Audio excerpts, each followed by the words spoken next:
on to that bad boy thing.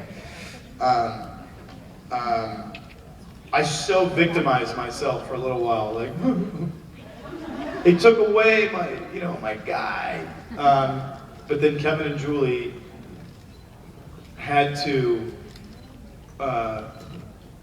beat me over the head with the idea into my thick skull, full of a lot of hot air. But beat it into me that this is not, Damon can't just be this one-trick pony. He can't just be this one way, this villainous, murderous guy. That he had this was a 100-episode arc of this man, like this guy's journey. And I thought, well, I really don't have a choice, because you're going to write it, and I have to say it. And if I don't say it, the head of Warner Brothers is going to come and either A, fire me, or physically harm me. So, I'm joking, Peter Roth would never physically harm me. I love him. But that's what happened. And I realized as I was going through it, that in life, the things that happen to us make us who we are. Our relationships, our likes, our dislikes, our successes, our failures. Yeah, exactly, what inspires us. It makes us who we become. Well, it wasn't such an easy transition for me and Damon. And I think being the good boyfriend and hanging on to that component, Damon is very deeply, he's a fiercely loyal friend, brother, boyfriend, whatever you want. But he is a deeply flawed human being. Not even human being. Sorry, the guy's dead. He's a deeply flawed person. And who, like a lot of us in life, uses humor. There's this one amazing thing I learned. Well, I learned a lot of them, but one really incredible thing I learned from my acting coach, Ivana Chubbuck. If you ever want to know anything about acting, read her book. It'll blow your mind. You want to see what I do and a lot of other actors you probably know do? Just read it. And it'll really open your mind up open your eyes up, to the process that we go through. It's weird. It's a weird process, but it's cool. But I learned that, humor, the reason Damon tries to be, my attempt to be funny sometimes, doesn't always land, is that humor is this medicine for pain. We use it as a Band-Aid, like a cough syrup, like patching a wound. Because we all have a lot of pain in our lives, and that's what makes things really funny. Have you ever noticed, oddly enough, tragedies are hilarious? Thanks, Mr. Shakespeare. But they do. You find them, in literary forms, they're freaking hilarious. And with Damon,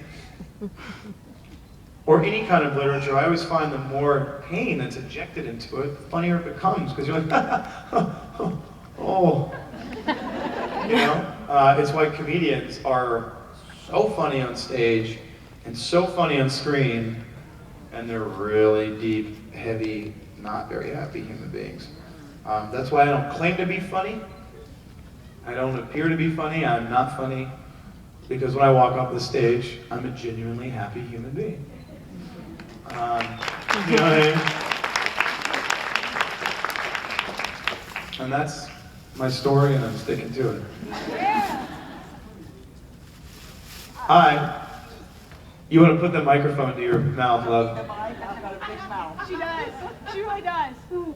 I just want to make a statement, not a question.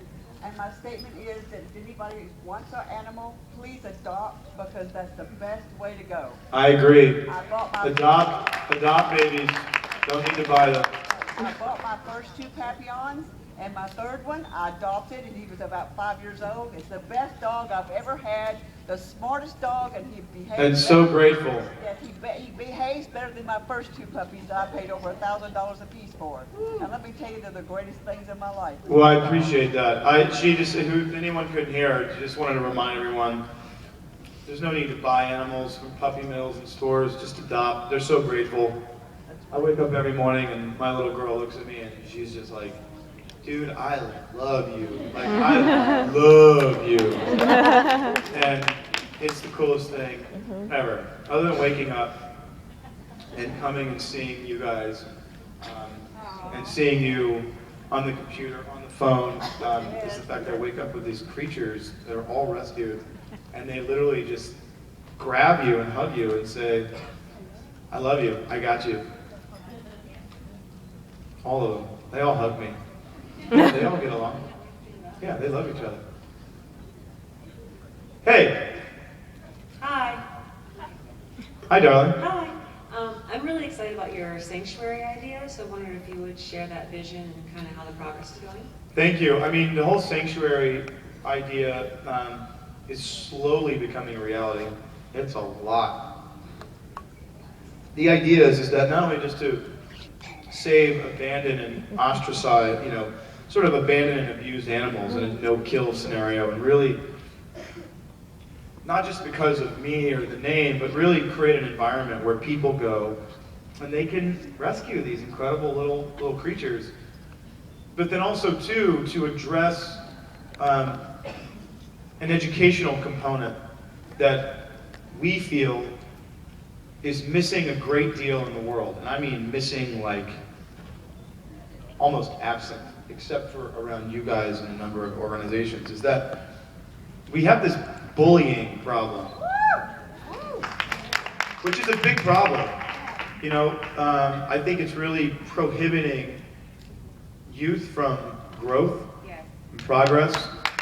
And as a country, and really, I mean, as a people, not just in this country, but every country and continent in the world, it's happening, particularly here. And it doesn't seem as if we can progress as a country to become this great place, again, without compassion.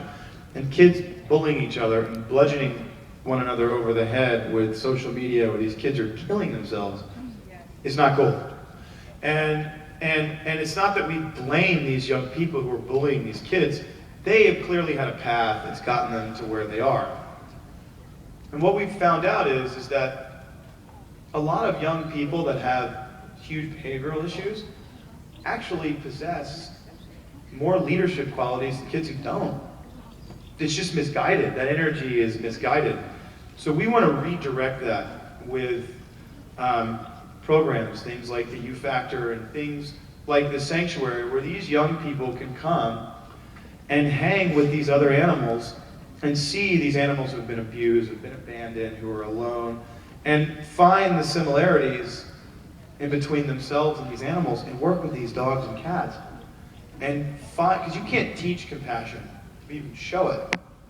And I think it's this really cool thing. It works in prisons. You can bet your butt it's going to work with young people. And the Sanctuary is just this like unbelievable environment where abused and abandoned animals and kids, and not just abandoned kids with behavioral issues, but can all come and learn from one another. We're so stoked about it, and you guys are helping us do it. And this is something this is a place, by the way, that we all can go. Like, we're going to set up huge programs where we can all go and work, and I'll be there a lot. Am I boring you? Are you yawning? I'm sorry.